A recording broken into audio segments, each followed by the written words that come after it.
like sheep to the slaughter, never again leave our sons and daughters stripped of our culture, robbed of our names, stripped of our freedom and thrown into the flames.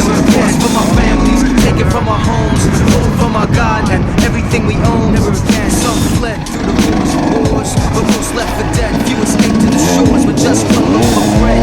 Vanished, cold death for questioning and vanished, never to be seen again. I can't express the pain that was felt to betray to Auschwitz. Tears poured down like rain.